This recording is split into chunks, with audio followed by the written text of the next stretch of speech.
저는 서울에서 멕시코 음식 전문점을 했던 40대 후반의 여성입니다. 저는 서울에만 5개의 점포를 가진 사장이었습니다. 아무것도 없는 시댁 집안을 먹고 살만하게 해주고 여행도 모시고 다녔지만 결국 제 죽음을 바라는 형님들 때문에 너무 속상해서 사연을 남깁니다.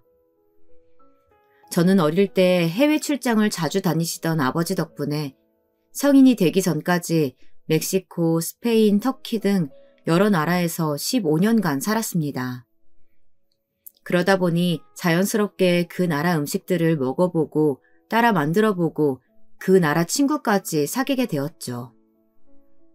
특히 15살부터 20살까진 멕시코에서 살았는데요.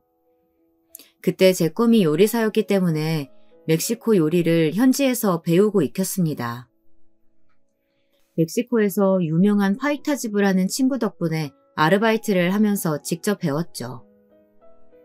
멕시코를 대표하는 요리인 타코, 파이타, 브루또, 퀘사디아 등 현지에서 이런 요리들을 배우다 보니 실력이 쑥쑥 늘었습니다. 요리가 손에 익을 때쯤 엄마가 아프셔서 가족이 다 같이 한국으로 돌아왔지만 여전히 멕시코 요리에 대한 관심이 있어서 식당을 오픈하기 전에도 자주 요리해서 먹었습니다. 제가 처음에 한국에 들어왔을 때는 이렇게 해외 음식을 전문으로 하는 곳이 인기가 많지 않았어요. 하지만 10년 전부터 태국 음식을 시작으로 베트남 음식점 등 다양한 나라의 음식을 전문적으로 하는 식당이 인기가 많더라고요. 저희 신랑이 아이디어를 내어서 멕시코 전문 식당을 오픈한 게 벌써 5년 전의 이야기입니다. 여보, 당신 음식 솜씨는 집에서만 하기에는 너무 아까워. 우리 집에 친구들이 자꾸 오고 싶다고 하는 거 보면 내 입맛뿐만 아니라 다른 사람 입에도 자기 음식이 맛있나 봐. 내가 다약가에 조그만 가게 알아봐 줄게. 우리 한번 시작해보자.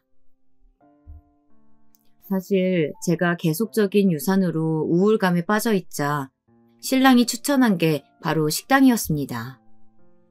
어릴 때부터 꿈이 요리사였지만 한국에 들어와서는 학원 선생님을 했고 신랑이랑 눈이 맞아 결혼하고 나서는 임신을 꿈꿨는데요. 저희에게는 아기를 가지는 일이 쉽지 않았습니다. 저희 신랑이랑 저는 영어학원에서 만났어요. 아이들을 좋아하고 잘 가르치는 남편을 보고 제가 먼저 대시했습니다. 처음에는 5살의 나이 차이로 저를 거부하더라고요.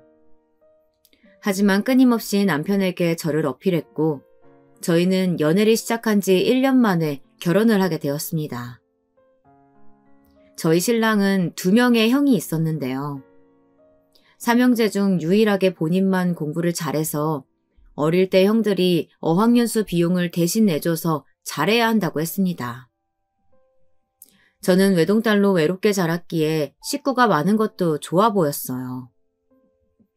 처음 인사를 갔을 때도 어린 저에게 호감을 표하시면서 사이좋게 지내자 하셨는데요. 저는 신혼 때도 형님들이 부르면 언제든지 가서 일을 거들면서 가족으로 잘해야만 한다는 생각이 컸습니다. 큰형님에 비해 12살이나 어리고 아직은 모르는 게 더 많은 시집생활이라 사랑하는 남편의 가족이니 잘해야만 한다는 생각이 강했던 것 같아요. 한 번은 시아버지 생신이었는데 본인들은 아이를 키워서 바쁘다고 가게를 해서 바쁘다는 이유로 모든 음식을 저보고 준비하려는 겁니다. 처음에는 왜 나만 해야 하지 생각했지만 그때 저는 아기를 가지기 위해 병원을 다니고 있어서 직장도 관둔 상황이었기에 장을 보고 음식을 차렸습니다. 본인들은 시부모님이 오시기 1시간 전에 저희 집으로 왔습니다. 케이크 하나 사들고 오면서 음식 종류를 보고 너무 적은 거 아니냐며 도련님 오실 때 회 한 접시 사오면 되겠다 이러시더군요. 어머니 아버지 많이 드세요. 도련님이 회 사와서 상이 푸짐하네요. 음식은 전부 제가 했는데 큰형님은 자기가 도와서 다 한 것처럼 말했습니다. 둘째 형님 또한 우리 형님이 음식 장사를 해서 음식 솜씨가 좋아서 그런지 다 맛있는 것 같아요. 동서도 많이 먹어? 이러는 겁니다. 기본 나물부터 미역국까지 제가 끓였는데 모든 공이 형님에게 넘어가자 너무 억울했지만 그냥 웃어넘길 수밖에 없었습니다. 그리고 디저트를 준비하는데 멕시코식의 타코와 샐러드를 준비해서 내놨습니다. 다들 처음 먹어보는데 맛있다고 칭찬해 주시며 남은 음식을 포장해달라고 하셨죠. 가족들에게 음식으로 인정받으니 그때부터 요리하는 것에 자신이 붙었습니다. 삼겹살집, 치킨집을 하셨던 큰 아주버님은 저에게 음식 장사 해볼 생각 없냐며 다시 물어보셨죠.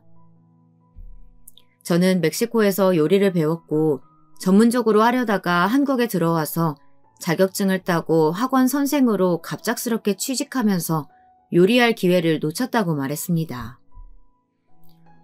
아이고, 이렇게 좋은 기술이 있는데 이거 우리 카페에서 팔고 싶은데 이 음식들은 단가가 어떻게 돼요? 우리 와이프한테 하는 방법 좀 알려줘요. 퀘사디아라고 했나? 이건 정말 커피랑 잘 어울리겠어요. 그렇게 말씀하셔서 형님께 소스 만드는 방법 등 알려드렸어요. 하지만 생각보다 손이 많이 가는 음식이라 배우시고는 정작 가게에서는 팔지 않으셨더라고요. 형님은 생각보다 귀차니즘 스타일이셨고 일억천금을 바라는 전형인 로또만 되면 내가 이 나라를 뜬다 주의셨습니다. 그때 아마 제 레시피를 가지고 장사를 하셨으면 카페가 망하는 일은 없었을 텐데요. 큰형님네는 마지막으로 도전해본 카페 또한 3년을 못 채운 채 문을 닫았습니다. 사실 큰 아주버님은 저희 가게를 처음 할 때 도움을 주셨어요. 처음부터 너무 큰 곳에서 시작하지 마라. 음식을 정말 사먹는 사람들이 다니는 길에서 해라. 월세 아끼려다 손님 놓친다 하면서 가게 자리 물색을 도와주신 분이세요. 이런저런 일들로 일을 시작했을 때 형님 또한 전단지를 돌려주시고 3개월 만에 웨이팅하는 손님들이 늘어나자 본격적으로 아르바이트를 시작하셨어요. 저 또한 장사를 하는 것이 처음이라 손님 대하는 방법 등 형님에게 많이 배웠죠. 삼겹살 가게도 치킨집도 해보신 형님은 저보다 손님을 대처하는 자세가 달랐습니다.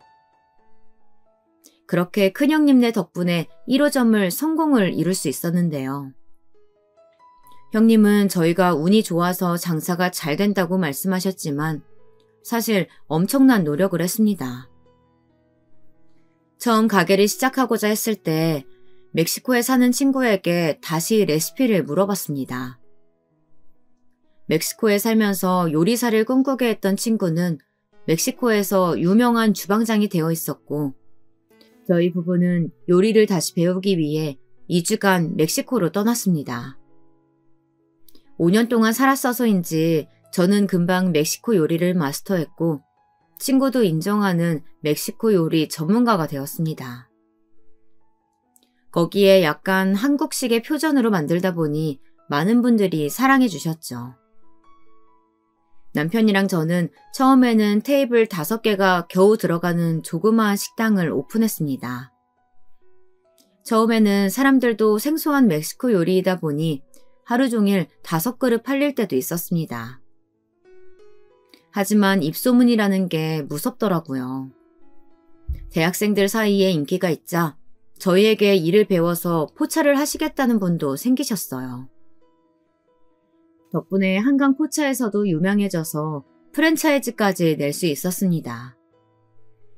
그때 처음으로 신랑이 부탁을 하더라고요.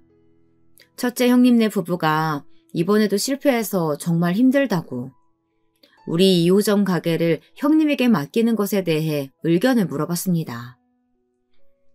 저는 흔쾌히 좋다고 했습니다. 사실 아이를 계속 유산하면서 시댁 식구들에게 고마운 점이 많았거든요. 제가 힘들어할 때마다 괜찮다. 아이가 없어도 너희 부부가 이렇게 안 싸우고 행복하게 살면 엄마는 다 괜찮아. 나는 벌써 손자 손녀 다 있는데 나한테 전혀 미안하다는 생각 안 해도 된다. 네 몸만 신경 써. 괜히 기죽지 말고 씩씩하게 살아. 라고 말해주시는 시어머니 덕분에 유산의 아픔도 빨리 잊을 수 있었습니다. 그리고 두 형님들은 아들, 딸 전부 있어서 집안을 잇는데 문제가 없기도 했고요. 형님들은 요즘은 아이 없이 둘이서 연애하듯이 사는 것도 부럽더라. 아이 있어봐. 정말 돈이 끊임없이 들어서 진짜 힘들어. 나도 다음 생에 태어나면 결혼도 안 하고 화려한 싱글로 살 거야. 하며 늘 걱정하지 말라고 그렇게 말씀해 주시던 형님들 덕분에 시댁에 더 마음이 갔습니다.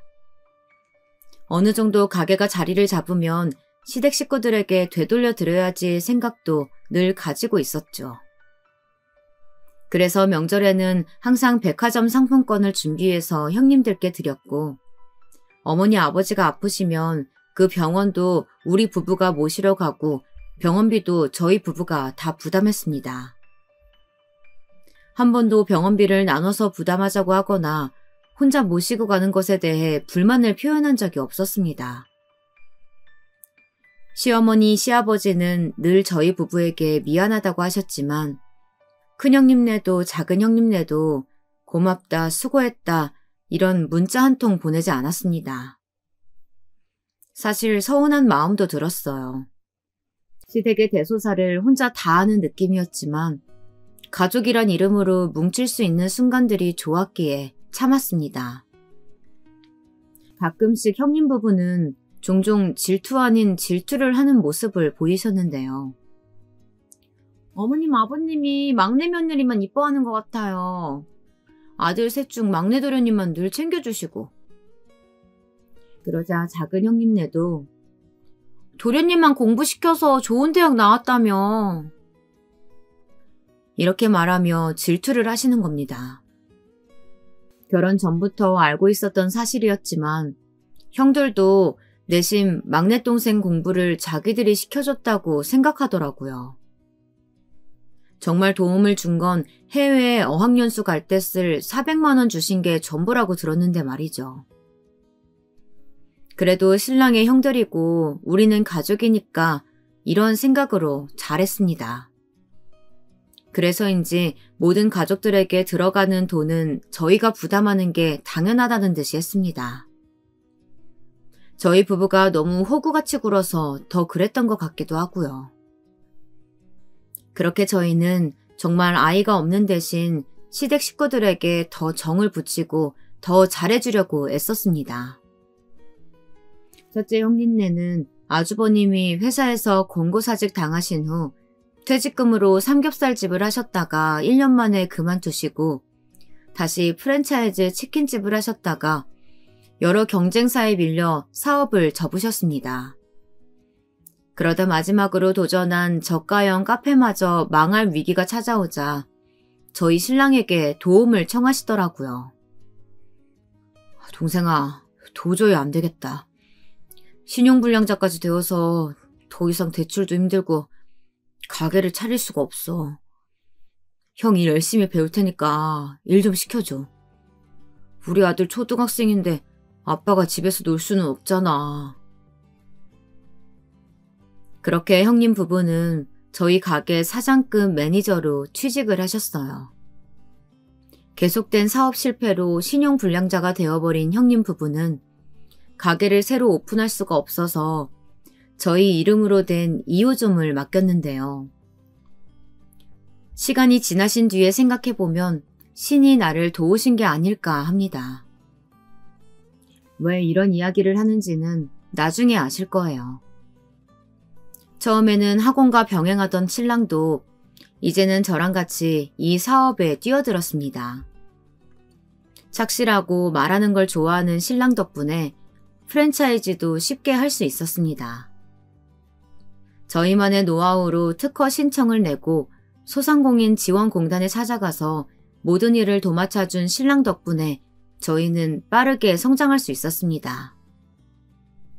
저희가 빠르게 돈을 모으기 시작하자 형님들은 하나씩 본인들에게 무언가를 해주시길 바라더라고요.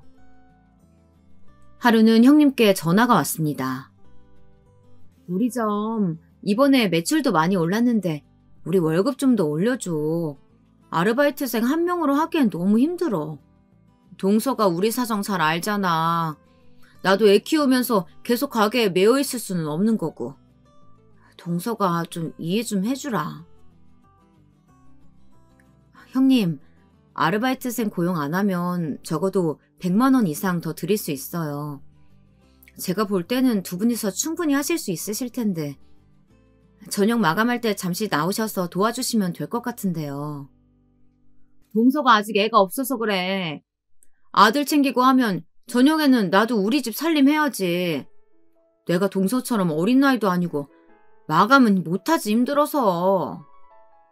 형님네 가게는 한 달에 순매출이 600만 원 넘는 곳으로 아르바이트생 비용을 빼고 나면 500만 원이 남지 않는 상황이었는데요. 두 분이서 교대로 일하시니 500만 원을 맞춰드렸습니다. 500만 원이라는 돈이 적다고 생각하시는 분도 계실지 모르겠지만 아르바이트생을 고용 안 하고 두 분이서 하신다면 더 많이 드릴 수 있다고 했는데 굳이 아르바이트생을 고용해야겠다는 두 분 때문에 어쩔 수 없었습니다. 시댁 집안 문제는 첫째 형님네만의 문제가 아니었습니다. 둘째 형님네는 아주버님이 비트코인으로 집을 담보로 많은 대출을 받는 바람에 힘들어하셨어요. 형님이 어느 날 집으로 찾아오셨더라고요. 우리 집 또 전세 올려달라고 하는데 동서, 우리 좀 도와줘. 동서가 부동산에 관심 많아서 우리 동네에 투자하려고 산 집 있잖아. 그거 우리한테 월세로 해주면 안 될까? 1억에 50만 원 정도로 해주라. 진심으로 부탁할게. 우리가 정말 가지고 있는 돈이 이게 전부야. 한 번만 우리 사정 봐주라. 애들 아빠 월급이 350만 원 좀 넘는데 벌써 대출 이자가 한 달에 150만 원이야. 거기에 전세금을 3천만 원이나 올려달라고 하는데 내가 이렇게 사정할게. 우리가 어서 돈 모아서 2년 안에 나갈게. 집도 정말 깨끗하게 사용할게. 형님, 그럼 한 달에 50만 원 월세는 꼭 입금해 주셔야 돼요. 그럼 동서 내가 미안해서라도 월세만큼은 꼭 낼게. 사실 저는 부동산에 관심이 많아서 장사를 하면서 한 푼 두 푼 모아 집을 늘려가고 있었습니다. 어차피 전세로 돌리는 집이었기에 5억 시세보다 많이 저렴하지만 월세 50만 원을 받고 빌려드리는 게 좋을 거라고 생각했어요. 남에게 빌려줘서 집을 엉망으로 사용한다는 이야기를 많이 들어서 적어도 형님에게 전세를 주면 집을 엉망으로 만들 거라고 생각하진 않았는데 이조차도 저의 큰 착각이었네요. 처음에는 매달 고마워하면서 월세를 입금해 주시더니 어느 순간 입금 금액을 30만 원으로 줄여서 내시더라고요. 동서 미안해. 이번 달에 나가는 돈이 너무 많네. 30만 원만 보낼게. 저희도 대출이자 올라서 돈이 필요한데 다음 달엔 꼭 50만 원 입금해 주세요. 아유, 동서네가 제일 잘 사는데 우리 사정 좀 봐주라. 동서한테 20만 원은 적은 돈이잖아. 그래도 사랑하는 가족이니까 너무 돈을 달라고 독촉하는 것도 기분 상하실까봐 말도 못했습니다. 저희 부부는 명의는 우리 집이니까 괜찮다 이렇게 생각한 것 같아요. 그렇게 저희는 두 형님께 가게 2호점 그리고 저희 집을 내드렸습니다. 저희가 이렇게 잘해줘서일까요? 형님 부부는 정말 저희 부부를 아껴주셨어요. 저희 부모님이 돌아가셨을 때도 3일 내내 자리를 지켜주셨고 저 쓰러질까봐 걱정해주시면서 마지막 날까지 친동생처럼 아끼면서 외롭지 않게 할게요 라고 말씀하시면서 울고 있는 저에게 많은 힘을 주었습니다. 그때부터 정말 저는 바보처럼 좋은 게 있으면 형님들부터 드렸던 것 같아요. 동서, 이번에 우리 애 입학식 가야 되는데 내가 명품백이 하나도 없잖아. 동서 저번에 생일에 도련님이 명품백 사줬지? 그거 나 하루만 빌려주면 안 돼? 하면서 빌려가시고는 자기는 남편을 잘못 만나서 이런 가방 하나 없다고 신세한탄을 하셔서 가방을 드리기도 했습니다. 그런데 하루는 저도 없는 저희 집에서 커피 머신을 빌려간다고 들고 가시더니 돌려주시지 않는 겁니다. 동서는 집에 잘 없잖아. 가게 갔다고 오면 저녁인데 그때 카페인 마시면 잠을 못 자니까. 내가 이 커피 머신 조금만 사용하고 줄게. 나는 집에 있으니까 커피가 그렇게 마시고 싶은데 우리가 동서네 집에 사는데 커피값이라도 아껴야 월세라도 내지. 이해하지? 지금 생각해보면 전혀 이해가 되지 않는 일인데 그때는 귀신에 씌인 건지 네 알겠어요. 그렇게 하세요. 하면서 명품 가방도 커피 머신도 다 드렸네요. 하지만 간간히 형님들은 제 안부를 살뜰히 챙기며 반찬을 만들어주시기도 하시고 보약에 비타민에 영양제까지 사주시면서 우리 집안은 동서가 다 살린 거야. 동서 덕분에 우리가 이렇게 사이좋게 지낼 수 있는 거야. 이러면서 저를 동생처럼 여긴다고 늘 말했습니다. 두 형님은 만날 때마다 제 손을 잡으면서 고맙다는 말을 늘 하셨었죠. 그리고 다른 사람 앞에서 저희 가게를 칭찬하면서 사랑하는 내 동생이라고 자랑하기도 했습니다. 형님들의 그런 행동들 때문에 원망하는 마음도 사라지더라고요. 그리고 어느 정도 가게가 안정세를 접어들자 저는 형님들께 통 큰 선물을 했습니다.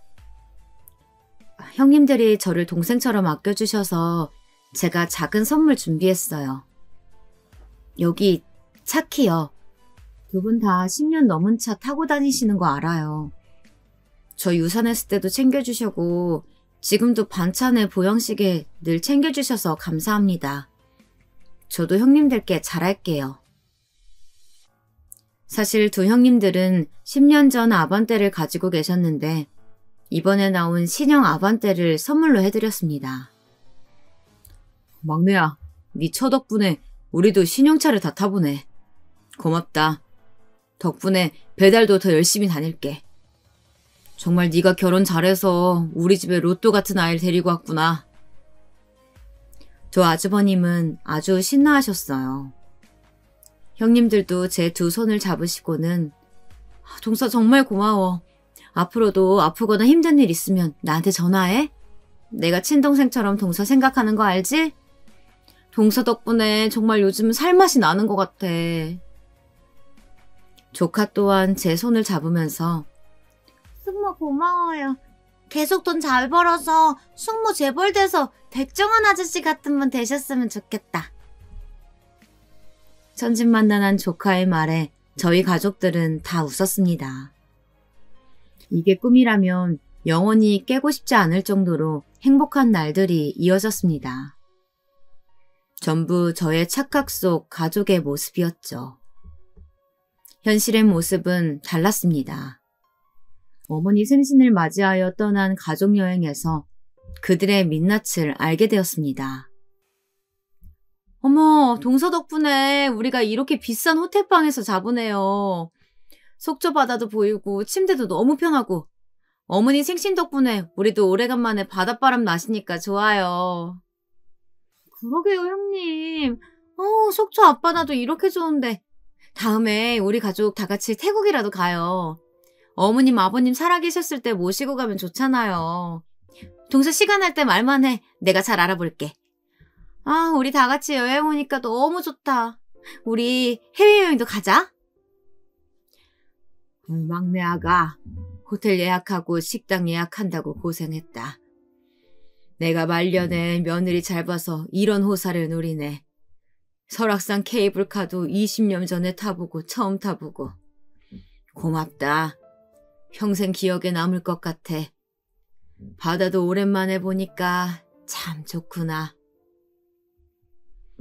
누구보다 저를 예쁘다 해주시고 아껴주시는 시어머니가 작년 TV 프로그램에 나오는 설악산을 보시고는 죽기 전에 꼭 한 번만 더 올라가 보고 싶다고 말씀하셔서 올해 생신 선물로 온 가족 강원도 여행을 준비했습니다. 당연히 모든 형제들 중 저희 부부가 가장 잘 살기도 하고 아이가 없어서 상대적으로 지출이 적기에 저희 부부가 부담하는 걸 다들 당연하게 생각했어요. 저 또한 그때는 시댁 식구들이 진정한 가족이다 생각했기 때문에 무엇 하나 아깝지 않았습니다. 그들은 저를 돈봉투로 생각했는데 바보 같은 저는 그걸 이제야 안 거였죠. 사건은 설악산 케이블카를 타고 정상을 찍고 내려오는 화장실에서 일어났습니다. 여러분, 그런 기분 아실까요? 몸 안의 모든 온기가 심장에서부터 머리까지, 그리고 손끝, 발끝으로 모래처럼 빠져나가는 기분. 6월의 한낮인데도 추워서 몸이 떨리는 기분. 딱 제가 그날 그랬습니다. 화장실에서 둘의 대화를 듣고 제 마음도 몸도 얼어붙었습니다. 두 형님들이 화장실에 들어가시고 화장지가 없을까봐 3분 정도 뒤에 화장실로 들어갔어요. 전 아직도 그날 그 순간을 잊지 못합니다. 형님, 아까 그년 바위에서 밀어버렸으면 프랜차이즈도 다 우리 건데. 저희가 대주주 되는 거 아닌가요? 매번 자기 덕분에 우리가 밥 먹고 산다는 식으로 꼴값 떠는데 정말 보기 싫어요. 그러게 말이야. 자기가 막내면 막내답게 행동해야지. 돈 좀 있다고 유세나 떨고. 아까 바위에서 확 떨어져 버리지. 그럼 그 재산 다 우리 탓인데. 아쉽다 정말. 귀신은 뭐하나 저런 년 안 잡아가고. 그러게요. 정말 그대로 추락사하면 저희 지금 동선의 집 월세 살고 있는데 이것도 저희 명의로 돌릴 수 있고. 아니, 집이 세 채나 되면 형한테 하나 줄 수도 있는 거지. 전월세로 주고 정말 치사하지 않아요? 매달 월말만 되면 이유 없이 눈치 보게 되고. 아휴, 나도 그래. 동서, 아니 우리가 50 넘어가지고 나보다 띠동갑이나 어린 동서 비위나 맞춰야 하고 고작 500만 원 주면서 얼마나 생색을 내는지. 본인도 장사 잘 되면 좋은 거지 괜히 아르바이트생 쓴다고 얼마나 눈치를 주는지. 거기에 오픈 좀 늦게 했다고 전화 오고. 아휴, 진짜 사람 힘들게 한다니까. 그러게요. 역시 있는 것들이 더 한다고. 우리 형들이 공부를 안 해가지고 상대적으로 도련님이 좋은 대학 가서 학원에서 둘이 만났고 도련님이 식당 하자고 해서 잘 된 거니까 결국 우리에게도 지분이 있는 거지. 아휴, 어디서 그냥 확 죽어버렸으면 좋겠네. 내 말이 확 밀어버릴걸. 아쉽네, 아쉬워. 두 형님의 믿을 수 없는 대화를 듣고 나니 손이 덜덜 떨렸습니다. 아니, 저 덕분에 큰형님은 장사를 시작하셔서 처음으로 망하지 않고 매달 500씩 벌고 계시고, 작은 형님은 돈이 없어서 전세살이 하다가 제가 부동산 투자 겸 가지고 있던 아파트 반의 반값에 계약을 해서 살고 계신데 제가 죽으면 다 자기들에게 재산이 간다고 생각하시더라고요. 손발이 덜덜 떨렸습니다. 화장실 앞에서 저의 새파래진 얼굴을 보더니 두 형님들은 깜짝 놀라면서 뒷걸음질 치더라고요.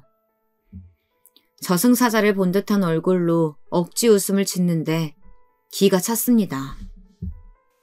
아니 동서, 화장실 안 가겠다더니 갑자기 급했어? 어서 갔다 와. 우리는 나가 있을게. 저는 자리를 급하게 피하려는 형님의 팔을 붙잡았습니다. 저기 형님, 제가 지금 들은 이야기 다시 한번 말해보세요. 저를 밀어서 추락사시킬 생각하셨어요? 저희 가게 프랜차이즈가 그렇게 가지고 싶으셨어요? 그리고 저희가 자식이 없으니 이 모든 재산이 형님들께 갈 줄 알았나 봐요. 인간 같지도 않은 인간들한테 제가 선의를 베풀었네요. 동서, 잘못 들은 거야. 우리가 말 실수한 거야, 실수. 어서 가자. 어머님 아버님 기다리신다. 농담이라면서 억지로 웃어가며 형님들은 진심이 아니라며 팔짱을 끼고 아무렇지 않은 척했습니다. 어머니 아버지 죄송해요. 저 먼저 집에 가보겠습니다. 여보 빨리 가자. 그래 동서 우리가 한 말 너무 신경 쓰지 말고 헛소리 한 거야. 아유 많이 피곤해들 보이네. 도련님 어서 동서 데리고 들어가요. 우리가 말실수를 조금 해서 동서가 기분 많이 상했나 봐요. 일한다고 피곤한 동서 도련님이 잘 챙겨줘요. 집에 가서 링거라도 한번 맞는 게 좋을 것 같아요. 그렇게 저희 부부는 먼저 집으로 돌아갔습니다. 집으로 가는 내내 우는 절 보고 신랑은 무슨 일이냐며 재촉했지만 도저히 입 밖으로 이야기가 안 나오더라고요. 두 형님께서는 계속 문자와 카톡을 보냈습니다. 내가 잠깐 허튼 소리를 했어. 내가 자기 얼마나 아끼는지 알지? 아니 동서가 아파트 월세 때문에 하도 속상하다고 말을 많이 해서 그래서 장단 맞춘다고 내가 조금 세게 얘기한 거지. 내 진심은 그게 아닌 거 알지? 나는 형님이 동서 욕을 하니까 형님 비위 맞춰준다고 그런 얘기 한 거야. 내가 얼마나 동서한테 고마워하는데 동서 덕분에 대출금 걱정 없이 사는데 내가 설마 진짜로 그런 생각을 했겠어? 괜히 오해하지 말고 도련님께도 말하지 말아주라. 괜히 형제들 간에 불화 일으키면 서로 좋을 거 없잖아. 동서 착한 사람이니까 우리가 한 말 너무 신경 쓰지 말고 잊어버려. 미안해. 하면서 서로서로 견제하듯이 문자와 카톡을 보냈습니다. 둘이서 쿵짝쿵짝 저를 같이 욕할 때는 언제고 서로를 핑계 삼아서 저에게 변명 아닌 변명을 하는 걸 보니 웃겼습니다. 울다 웃다를 반복하다 보니 신랑이 차를 세우더라고요. 자기야 정말 무슨 일이야. 자기가 핏기가 하나도 없이 나와서 집에 가고 싶다고 해서 형수님들에게 묻지도 않고 바로 병원 가려고 나왔는데 당신 아파 보이는 게 아니라 실성한 것 같아. 왜 그러는데, 응? 나한테 말해봐. 나는 언제나 자기 편이잖아. 자꾸 형수님들이 자기 괜찮냐고 문자 오는데 형수들이랑 무슨 일 있었어? 여보, 내가 뭘 잘못했는지 모르겠어. 아까 화장실에서 형님 두 분이서 하는 얘기 들었는데 내가 설악산 바위에서 추락사하길 바라시더라. 내가 죽으면 우리 가게 프랜차이즈 집은 다 자기네들이 가질 수 있으니까. 거기에 우리가 빌려드린 집 자기네 명의가 된다고 내가 죽기를 바라시더라고.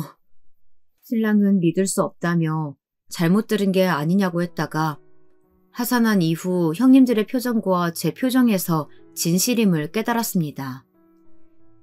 신랑도 허탈한지 그 자리에서 주저앉더라고요. 이래서 가족 간의 돈 거래는 하지 않는 거고 사업도 같이 하는 게 아니라고 어른들의 말씀이 틀린 게 아닌가 봅니다. 저희도 설마 형님네 부부가 뒤로는 이런 생각을 하실 줄 몰랐습니다. 첫째 형님 부부는 신용불량자가 되어서 사업도 못하고 허리디스크 수술까지 하셔서 일용직도 못하는 분에게 일 노하우를 무료로 전수해주고 월급으로 그 돈까지 드리는데 제가 왜 이런 말을 들어야 할까요? 거기에 저랑 신랑 사망보험금까지 얘기하고 있는 거 보고는 인간이 아닌 짐승이랑 내가 살고 있구나 라는 생각과 내가 무엇을 잘못했기에 이 사람들에게 이런 저주 같은 이야기를 들어야 하나 생각에 비참해졌습니다. 그저 저는 가족이 소중했을 뿐인데 말이죠. 생각해보니 보험을 가입할 때에도 형님의 친구라는 분께서 부부 두 분만 계시지만 사망보험은 든든하게 가입하시는 게 좋다고 하면서 사망보험을 가입하라 해서 가입했고 수익자를 형으로 지정해 놓은 게 생각났습니다. 혹시나 우리가 무슨 안 좋은 일이 생겼을 때 형이 도와주시겠지라고 믿었기에. 지금 생각해보니 그때부터 제가 이 세상에서 사라지길 바랬던 걸까요? 정말 무서운 사람들입니다. 바로 전화해서 보험부터 해지했습니다. 그리고 나머지 보험 또한 수익자를 다시 정했습니다. 한 연예인이 생각나더라고요. 이렇게 당하면서 살 수는 없습니다. 신랑도 한동안 아무 말도 하지 못했습니다. 다음 날 형님 두 분이 집 앞 카페에서 보자고 하셨어요. 저는 약속한 시간보다 30분 정도 먼저 가 구석에 앉아 있었습니다. 형님들은 제가 먼저 와 있을 거란 생각을 못한 것 같더라고요. 아유 형님, 제가 못 살아요. 형님이랑 둘이서 이야기하던 게 버릇이 됐어. 동서가 들어올 줄도 모르고. 이제 어떻게 하죠? 어떻게 나올지. 아유 정말 무릎이라도 꿇고 빌어야 하는 건지 속상해 죽겠어요. 나도 그래. 아유 정말 오늘 또 얼마나 비위를 맞춰야 할지. 시집살이를 내가 동서한테 당하는 것 같다니까. 어서 빨리 한번 울면서 잘 꼬셔보자. 지금은 우리는 동서한테 잘 보여야 할 때잖아. 동서도 나도 지금은 돈줄이 막내뿐인데 지금 사이 틀어져서 우리한테 좋을 거 하나 없어. 그래요 형님. 우리 안약이라도 준비해야 하는 거 아니에요? 눈물이라도 흘리면서 빌어야 믿어주겠죠. 아휴 정말 돈 때문에 내가 이런 짓까지 해야 돼요? 어쩌겠어. 돈 없으면 약자야. 우선 최대한 슬픈 표정으로 이야기하면서 같이 울자. 울면 마음 약해질 거야. 그래도 우리 여태까지 사이 좋은 척 잘했잖아. 두 사람의 속마음을 다시 들으니 더 이상 고민할 필요가 없었습니다.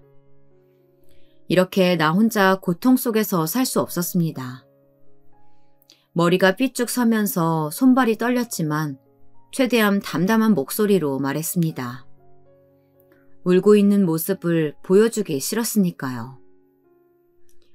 형님들 이야기 잘 들었습니다.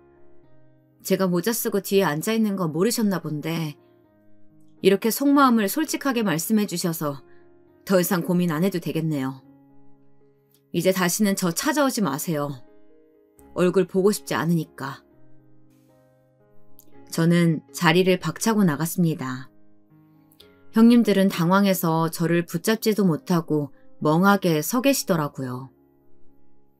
그리고는 저를 애타게 부르며 따라오셨지만 한 번만 더 제 몸에 손대면 경찰에 신고할 거라고 소리를 치자 당황한 듯 가시더라고요. 그날 밤 저는 사람이 이렇게 울다가 실신할 수도 있겠구나 생각이 들 정도로 울었습니다. 지난 10년 동안 시집와서 웃고 즐겁게 보냈던 모든 시간들이 다 가식이었구나 생각하니 기가 찼습니다. 그들의 사랑이 진심인 줄 알고 내 모든 걸 내줬는데 그들에게 나는 돈봉투 그 이상 그 이하도 아니었구나 생각하니 가슴이 찢어질 듯 아팠습니다. 그런 제 모습을 보고 저희 신랑도 무너지더라고요. 자신의 형제들이 이렇게 나올 줄 몰랐던 거겠죠. 신랑은 울면서 미안하다. 내가 정말 미안해. 몇십 번을 사죄하고 괜히 나랑 결혼해서 우리 자기가 이렇게 가슴 아픈 일을 당한다며 본인을 탓했습니다. 그리고는 시댁과의 연을 끊겠다며 이제 우리 둘만 생각하자고 했습니다. 방 안에 앉아 생각했습니다. 왜 나 혼자만 이렇게 아파야 할까요? 억울했습니다. 우선 법적으로 그들을 망하게 할 방법부터 찾아봤습니다. 우선 전세로 준 집을 나가라고 통보했어요. 법적으로 4년이 지나면 세입자에게 이사를 통보할 수가 있고 그들은 전세 5억짜리 집을 저에게 1억에 50만 원이라는 전월세로 살고 있었습니다. 그 월세 50만 원 또한 적게 주거나 작년부터는 한 번도 입금을 해주지 않았습니다. 코로나로 인해 작은 아주버님 회사가 성과급이 나오지 않아서 힘들다. 아이가 초등학교 입학하니 학원비로 돈이 너무 많이 나간다. 그런 이유였습니다. 저희 가게에서 파트타임으로 일할 때도 있었는데 늘 출근 시간보다 늦게 나오고 이유 없이 빠른 퇴근을 했지만 그때도 좋은 게 좋은 거고 우리는 가족이니까 이해하자는 신랑의 말에 흔쾌히 받아들였습니다. 하지만 이제는 아니죠. 변호사를 만나서 집 문제부터 법정 소송에 들어갔습니다. 아니 동서, 우리가 남도 아니고 이렇게 갑작스럽게 집을 빼라고 하면 어떡해. 애들 학교는 어떻게 하라고. 우리가 뒤에서 욕 좀 했다고 지금 이렇게 시위하는 거야? 생각보다 동서 너무 이기적이다. 아니, 시세의 반의 반값으로 4년이나 살았으면서 저에게 이기적이라고 하는 형님을 보니 이 사람들은 전혀 나에게 죄책감이 없구나. 그저 나를 ATM기로 생각했구나. 더 이상 이렇게 봐줄 수 없다는 생각만 들었습니다. 주택 임대차 보호법이라고 우기는 형님을 보면서 지난 2년 가까운 기간 동안 월세를 주지 않은 것을 저 또한 준비했습니다. 입금 통장 내역을 뽑고 전월세 계약서를 뽑아서 제출했어요. 당연히 제가 이겼죠. 그렇게 작은 형님네가 전화로 저에게 온갖 욕을 다 할 때 큰형님은 바로 시부모님께 울면서 찾아갔더라고요. 어머니, 제가 동서 욕 좀 했다고 저랑 아비랑 지금 가게에서 쫓겨나게 생겼어요. 아니 제가 진짜로 살인을 저지른 것도 아니고 그저 동서가 버는 것도 많은데 우리한테 해주는 거 없어서 투정 부린 건데 가게에서 나가라고 하네요. 어떻게 하루아침에 형을 해고시킬 수가 있어요? 어머님이 좀 알려주세요. 당장 이 시국에 직장을 어떻게 구해요? 어떻게 저렇게 인정머리 없이 구는지. 어머니 아들도 지금 당장 일할 것도 없어요. 나도 막내한테 다 들었다. 어떻게 사람이 죽었으면이라는 소리를 입 밖으로 낼 수가 있어.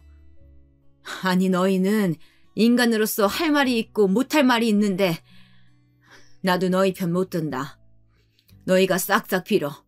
나한테 와서 투정할 게 아니라 동서한테 가서 무릎이라도 꿇고 빌어야지. 어머니도 결국 돈 많이 주는 며느리가 좋으신 거죠? 같은 며느리면 뭐하나요? 받을 것도 없는 재산에 제가 그렇게 살았는데 아무 소용없네요. 이제 저희 연 끊어요. 어머니는 저희 편 들어주셔야지. 너무 하시네요.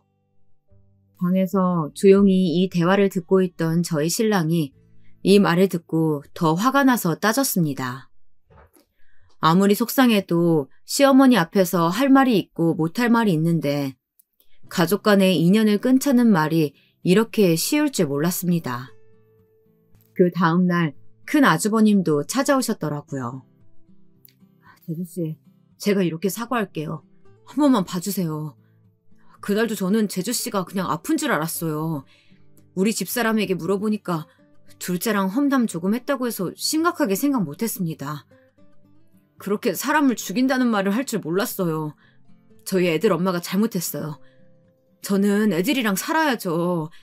이혼하라고 하면 이혼할게요. 그러니까 제발 가게만은 할 수 있게 해주세요.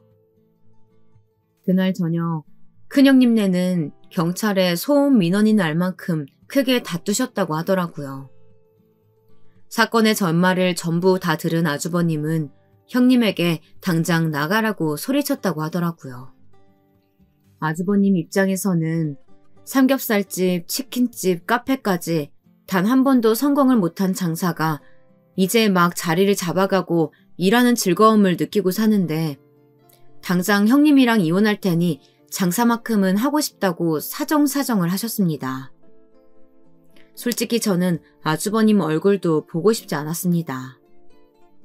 그때 신랑이 형, 나 당분간 형도 얼굴 안 보고 살고 싶으니까 나타나지 마.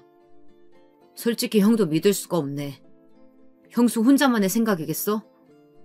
형 말도 믿을 수 없으니까 이혼 서류 접수하면 말해. 그럼 믿어줄게. 가게도 내 이름으로 되어 있으니까 당분간 출근하지 마. 해고야. 실업급여 신청하든가. 신랑은 단호하게 형을 내쫓았습니다. 솔직히 통쾌하더라고요. 아주버님은 늘 술만 마시면 가게가 잘 되는 건 다 내 덕분이다 하면서 자리 잡을 때 가게 찾을 때 도움 주신 걸로 늘 생색을 내셨습니다. 사이가 좋을 때는 감사했지만 지금은 전혀 그런 마음이 들지 않았습니다. 다음날 저녁 형님은 저희 가게를 뒤집으셨습니다. 평소 막장 드라마에서 이런 장면이 나오면 역시 못 배운 사람들이 저렇게 난리 피는 거야. 아니 무슨 사람이 저래? 진짜 무식하다. 하시던 분이 막장 드라마에서 나오는 짓을 하고 계시더라고요. 의자를 던지고 고래고래 소리를 치면서 말이죠. 이게 형님의 본 모습이겠죠. 아이고, 인연이 아주 우리 부부 이혼을 시키네. 내 나이 50에 신랑이랑 아들 열심히 키운 지밖에 없는데 기술 좀 알려주고 가게 매니저 시켜주고 뼈 빠지게 일 시키더니 이제 막무가내로 사람을 해고시키네. 아이고, 나는 이렇게 못 살아. 여러분, 여기 이 사람이 아무 이유 없이 저를 해고하려고 합니다. 아주 갑질하고 있어요. 한창 저녁 시간 포장 손님부터 식사 손님까지 본인도 가게 해봤으면 입소문이 얼마나 무서운 줄 알면서 이런 행패를 부렸습니다. 저는 경찰에 신고했고 형님은 영업방해로 경찰서에 끌려갔습니다. 사유서를 작성하면서 끝까지 너 때문에 우리 아들이 이혼한 부모 밑에서 자라야겠냐 소리소리를 치는데 온갖 정이 다 떨어졌습니다. 아주버님 또한 경찰서에서 잘못했으니 용서를 빈다고 하다가 말 한마디 잘못했다고 지금 너무한 거 아니냐며 오히려 큰 소리를 치시더라고요. 이래서 사람은 끝까지 두고 봐야 아는 것 같아요. 그렇게 하루가 지나고 변호사를 통해 모든 일을 차근차근 준비했습니다. 우선 가게는 저희 부부 명의로 되어 있었고 해고 절차도 생각보다 쉽게 풀렸습니다. 가게를 하는 동안 형님 부부는 제 시간에 출근한 적이 없었으며 그 사이에 뒷돈도 챙긴 정황이 발견되어 해고 절차를 통해 해고를 하였습니다. 그러자 그 집 아들이 전화가 와서 욕을 하더라고요.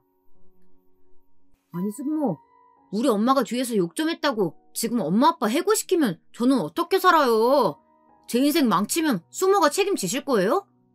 저 외고 가려면 돈 얼마나 많이 드는데요. 숙모가 내실 거냐고요. 숙모가 이런 성격이니까 우리 엄마가 뒤에서 그런 말을 하죠. 정말이지 콩 심은 데 콩 나고 팥 심은 데 팥 난다는 말이 틀린 말이 아니더라고요.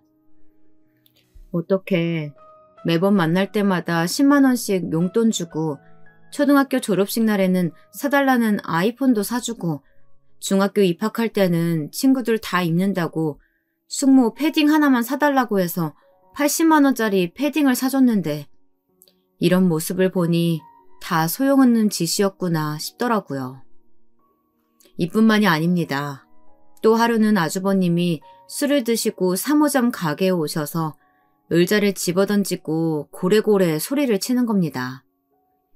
놀라서 신랑에게 전화를 거니 신랑이 와서 형을 끌어내리더라고요. 다행히 경찰분들이 도와주셔서 잘 넘어갔습니다.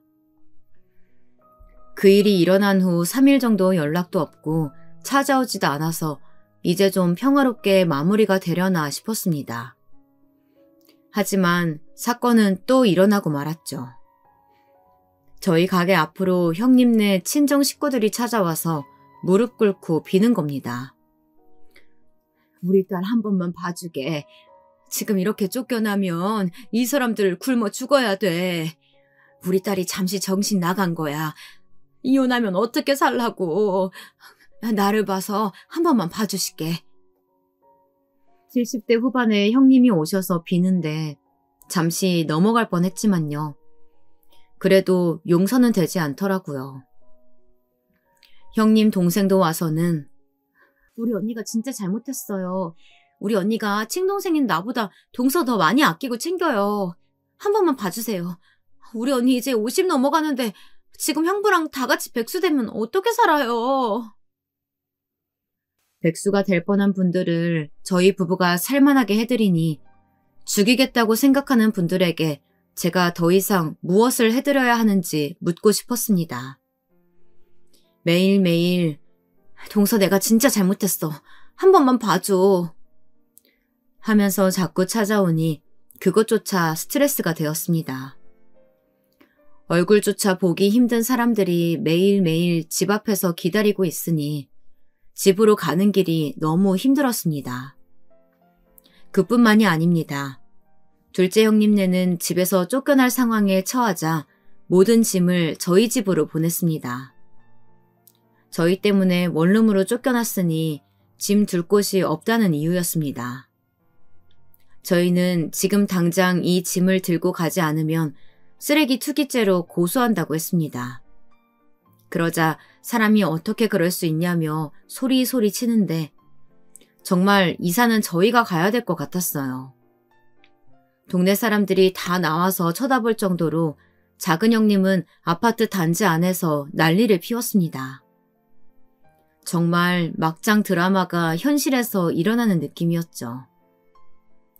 작은 형님네 또한 시부모님 댁에 가서 소리치며 싸웠다고 하더라고요. 어머니, 동서 좀 말려주세요. 저희 가진 돈으로는 원룸밖에 못 구하는데 이 사람 잘 데 없으니까 어머니 댁에서 자꾸 먹고 하라고 해요. 아니 지금 저희의 사춘기라서 정말 예민한데 동서는 이렇게까지... 저희 내치고 얼마나 잘 사는지 두고 볼 거예요. 정말 사람이 어떻게 저렇게 모진 건지 안 좋은 소리 한 번 했다고 이렇게까지 정말 인성 쓰레기네요. 아니 너희들은 사람이 하면 안 되는 말을 해놓고 어떻게 그러니? 매일 해외여행이다 하면서 너희들끼리 놀러 다니기만 하고 동생이 그만큼 해줬으면 너희 힘으로 더 열심히 모아야지. 어떻게 사람 죽일 생각을 하고 너희가 정말 인간이니? 정말 너희가 무섭구나. 가서 빌고 사정하고 해라. 나는 부끄러워서 막내 아기 얼굴도 못 보겠다. 그 아기가 너희한테 얼마나 잘했는데 집도 내어줘, 차도 사줘, 부모 병원비도 다 막내가 부담했다고 그러놓고 지금 왜 너희 편 안 들어주냐며 화내는 거니? 나가거라. 얼굴 보기도 싫다. 어머니도 기가 차셨는지 적반하장 형님의 태도에 엄청 화를 내셨습니다. 그리고 몸져 누우셨습니다. 형제들끼리 이런 일이 생기니 두 분 다 정신적으로도 많이 힘드셨겠죠. 이런저런 사건들이 계속 생기니 오기가 생기더라고요. 저희는 기가 차서 여태껏 빌려준 돈도 다 받기로 했습니다. 사실 지난 3년 동안 큰형님네는 5천만 원을, 작은 형님네는 3천만 원 정도 빌려드렸습니다. 한 번은 아이가 아픈데 병원비가 없다는 이유로 결제 좀 부탁한다고 한 적도 있었습니다. 동서, 우리 아이가 지금 수술 급하게 해야 되는데 수술하고 나면 병원비를 카드로 해야 된대. 근데 우리가 지금 신용불량이라 큰 돈을 낼 여력이 안 돼. 동서가 결제하고 나면 내가 할부로 갚을게. 지금 생각해보면 저는 정말 바보였습니다. 다들 최대한 빨리 갚을게. 동서 덕분에 숨통이 쉬인다.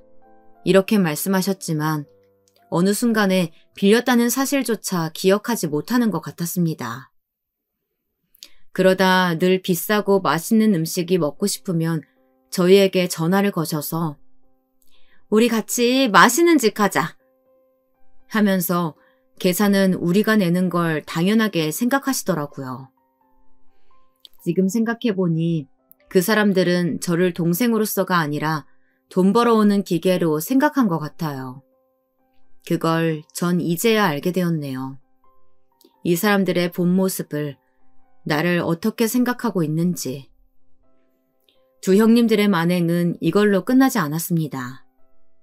하루는 아는 사장님께 전화가 왔습니다. 사장님, 요즘 바쁘시죠? 혹시나 이 글 봤는지 모르겠는데요.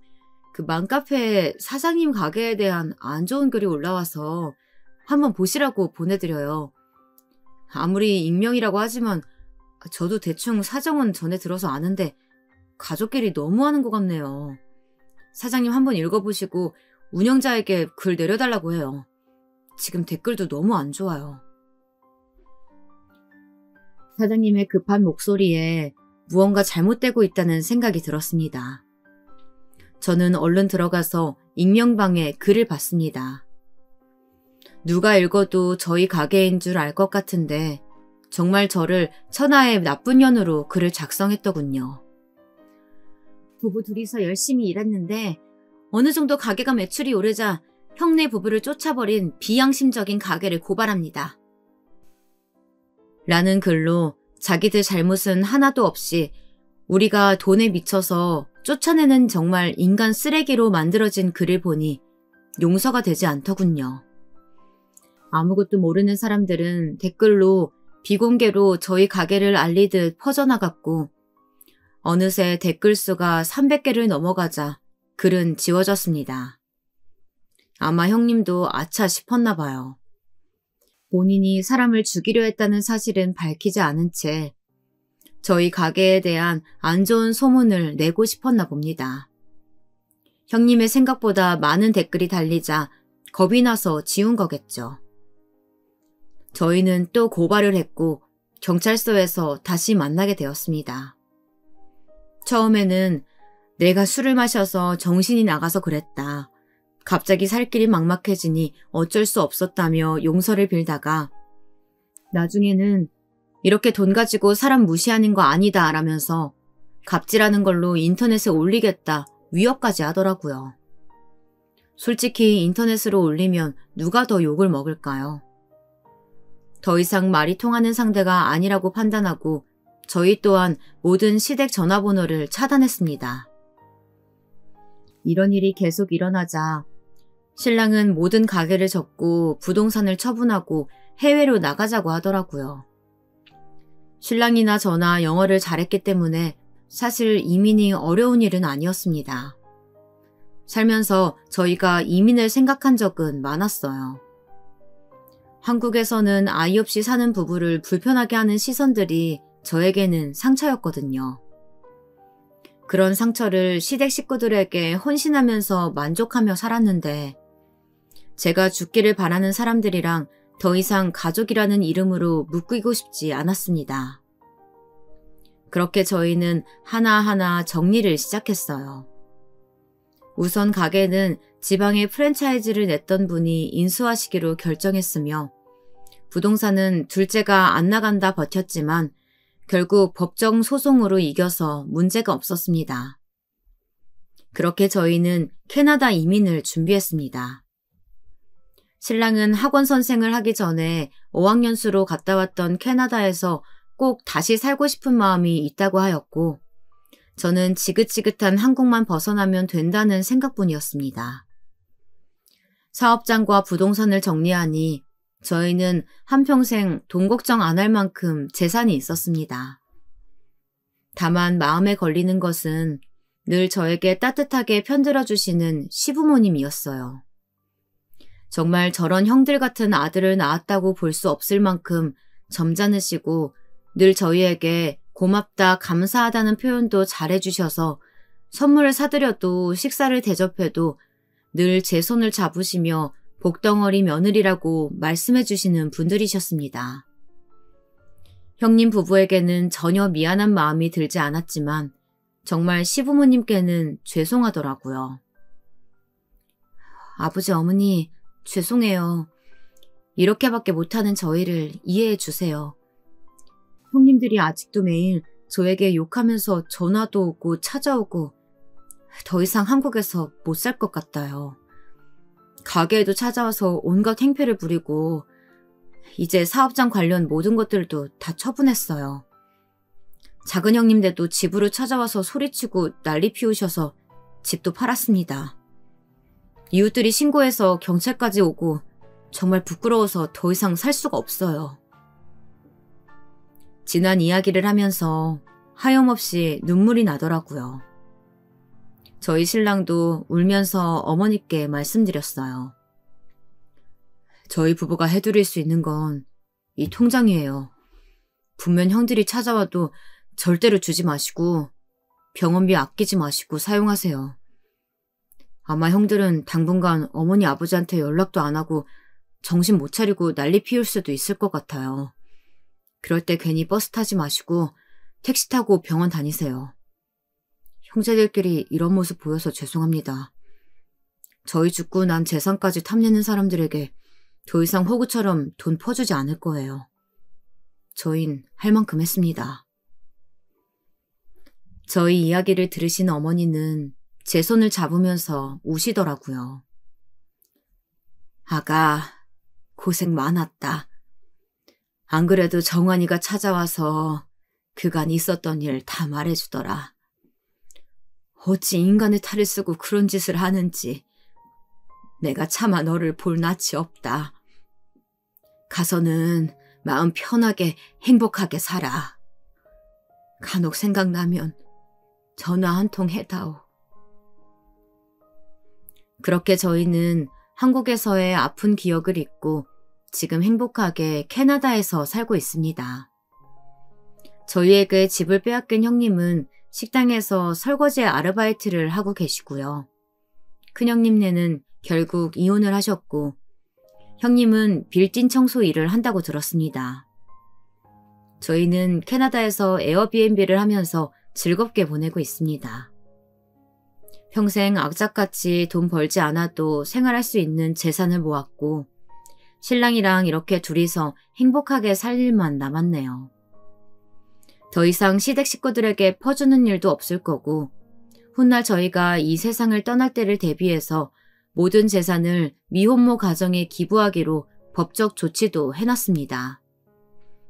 100원짜리 하나라도 그들에게 가는 게 아깝고 싫으니까요. 여기서 사연으로 풀어내니 이제 정말 다 털어버린 것 같아서 마음이 편합니다.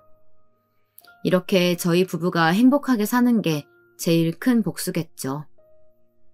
저의 이야기 들어주셔서 감사하고요. 다들 행복한 하루 보내세요.